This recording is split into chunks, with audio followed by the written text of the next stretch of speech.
Hello everyone, आज की इस वीडियो में हम पढ़ेंगे क्लास 10th के साइंस चैप्टर 1 के बारे में, जिसका नाम है केमिकल रिएक्शंस एंड इक्वेशंस। तो ये साइंस का क्लास 10th का पहला चैप्टर है और इसमें हम केमिकल रिएक्शंस के बारे में पढ़ेंगे कि केमिकल रिएक्शन क्या होती है और उस केमिकल रिएक्शन को हम इक्वेशन के फॉर्म में कैसे लिख सकते हैं। बहुत तरह की केमिकल रिएक्शंस होती हैं, 4-5 तरह की। इन सब चीज़ों के बारे में हम आज की क्लास में डिस्कस करेंगे। तो शुरुआत करते हैं। एनसीईआरटी में सबसे पहले दिया है कि 4-5 चीज़ें दी हुई हैं एग्जांपल्स के फॉर्म में कि कब कौन सी चीज़ होगी, उसको हम कैसे केमिकल रिएक्शन मानेंगे। तो दिया है कि whenever a chemical change occurs chemical reaction take place, यानी कि कभी भी कोई यदि केमिकल चेंज किसी भी चीज़ में हुआ है तो हम क्या समझेंगे कि केमिकल रिएक्शन वहाँ पे हो रही है। तो वहाँ पे एग्जांपल दिया है, milk is left at room temperature, यानी कि जैसे कि हम देख सकते हैं मिल्क जैसे रूम टेम्परेचर पे रखा रहता है गर्मियों के मौसम में, तो वो खराब हो जाता है। वो क्यों खराब होता है? क्योंकि उसमें केमिकल चेंज हो जाता है, उसका जो केमिकल स्ट्रक्चर है वो चेंज हो जाता है। इस वजह से हम कह सकते हैं कि केमिकल रिएक्शन का एग्जाम्पल है।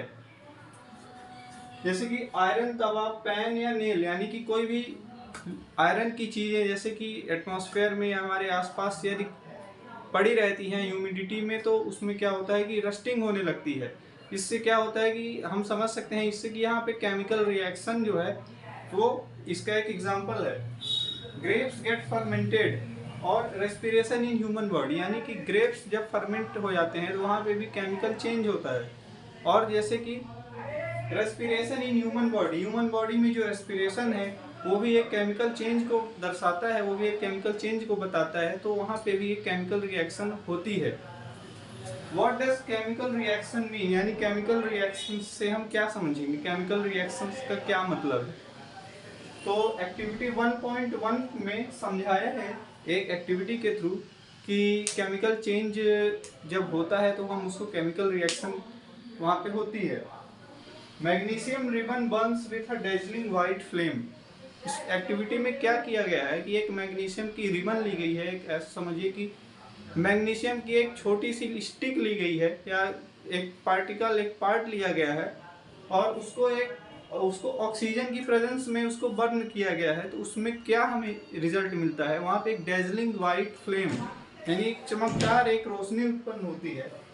And changes into a white powder, और वो जो है तो वो एक वाइट पाउडर के फॉर्म में चेंज हो जाता है। This powder is magnesium oxide, और ये जो पाउडर बनता है इस केमिकल चेंज के पूरी प्रोसेस के दौरान, तो वो मैग्नीशियम का पाउडर होता है, मैग्नीशियम ऑक्साइड का फॉर्मेशन होता है। It is formed due to the reaction between magnesium and oxygen in the air. और ये कैसे बनता है मैग्नीशियम ऑक्साइड? मैग्नीशियम और ऑक्सीजन की प्रेजेंस में यहाँ पे मैग्नीशियम ऑक्साइड पाउडर का फॉर्मेशन होता है।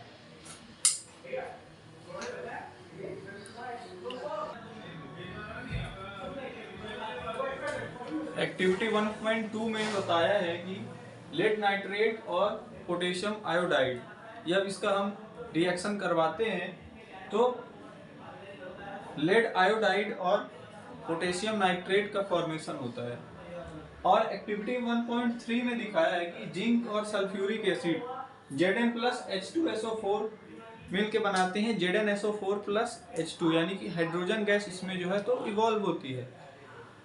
इन तीनों एक्टिविटीज से हमें ये पता चलता है कि हम ये ऑब्जर्वेशन ये निकल के आता है कि जब भी कोई केमिकल रिएक्शन होती है तो वहाँ पे चेंज इन स्टेट, यानी कि उसकी स्टेट में चेंज होगा, यानी कि यदि सॉलिड है तो लिक्विड में बदल सकता है, लिक्विड है तो गैस में चेंज हो सकता है।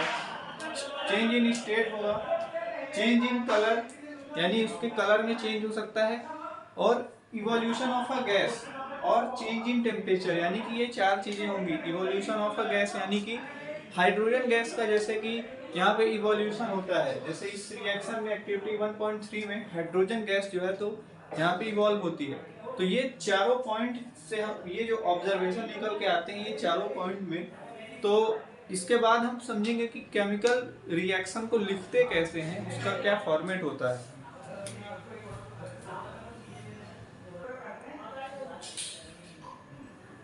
अब हम देखते हैं कि how to write a chemical equation, यानी कि केमिकल इक्वेशन को हम कैसे लिखते हैं। तो इसमें दो चीज़ें हमें याद रखनी है कि सबसे पहले तो हमें पता होना चाहिए कि कौन सी चीज़ को हम किसके साथ रिएक्ट करा रहे हैं, और दूसरी चीज़ कि हमें कौन सा चीज़ कहाँ पे लिखना है ना। तो सबसे पहले देखते हैं हम कि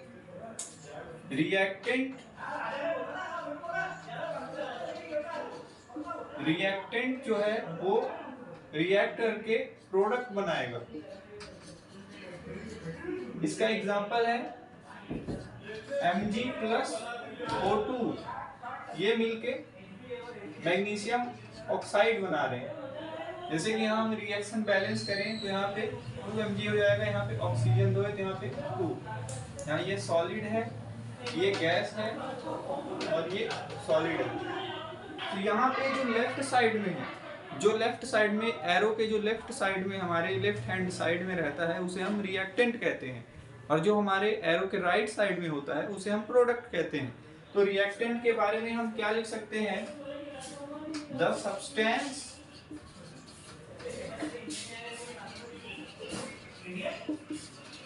that undergo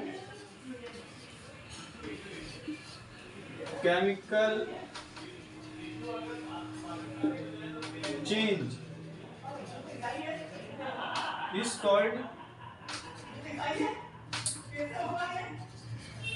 called reactant। यानी कि जो सब्सटेंस केमिकल चेंज में पार्टिसिपेट करता है, यानी जिसका केमिकल चेंज होता है, उसे हम रिएक्टेंट बोलते हैं, और वो लेफ्ट हैंड साइड में मिलता है, उसके हम लेफ्ट हैंड साइड में लिखते हैं। और प्रोडक्ट क्या है? The substance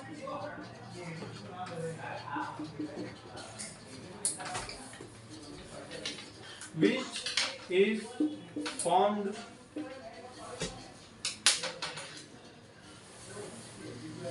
during the chemical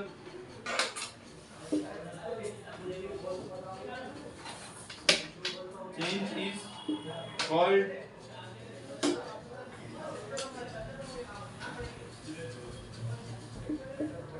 product. यानी कि जो सब्सटेंस रिएक्टेंट के साथ रिएक्शन होने के बाद फॉर्म होता है, यानी कि जो रिएक्शन में फॉर्म होता है, जो बनता है फाइनल प्रोडक्ट, उसे हम प्रोडक्ट कहते हैं, और वो राइट हैंड साइड में हम इसे लिखते हैं।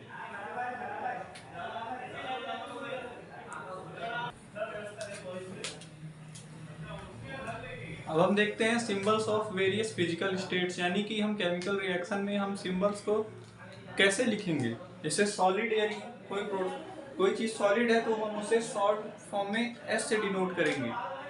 लिक्विड है तो स्मॉल लेटर L से डिनोट करेंगे। गैस है तो G से, स्मॉल लेटर G से। एक्वस है यानी AQ, शॉर्ट फॉर्म AQ से। और प्रेसिपिटेट है यानी कि PPT से हम इसको रिप्रेजेंट करेंगे। इसका एग्जांपल आइए देख लेते हैं। एग्जांपल के लिए 3Fe+4H2O, इसका प्रोडक्ट फॉर्म हुआ है Fe3O4+H2। यहाँ पे 3Fe जो है ये सॉलिड है, H2O लिक्विड है,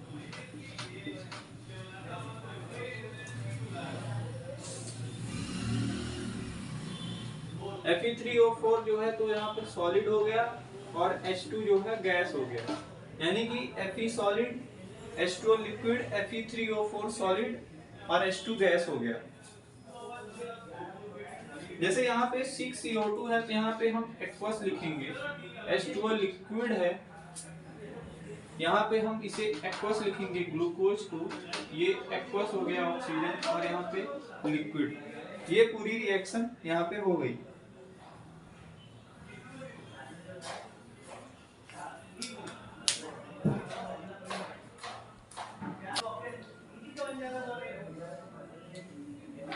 अब हम देखते हैं टाइप्स ऑफ केमिकल रिएक्शंस, यानी कि केमिकल रिएक्शंस कितने तरह की होती हैं। अपनी एनसीईआरटी क्लास 10th में कितने तरह की केमिकल रिएक्शंस के टाइप्स दिए हुए हैं। उससे पहले हम समझ लेते हैं कि chemical reactions involve the breaking and making of new bonds between atoms to produce new substances. यानी कि केमिकल रिएक्शंस में बहुत सारे बॉन्ड्स बनते हैं, और उसके बाद जो है तो न्यू सब्सटेंसेस का फॉर्मेशन होता है।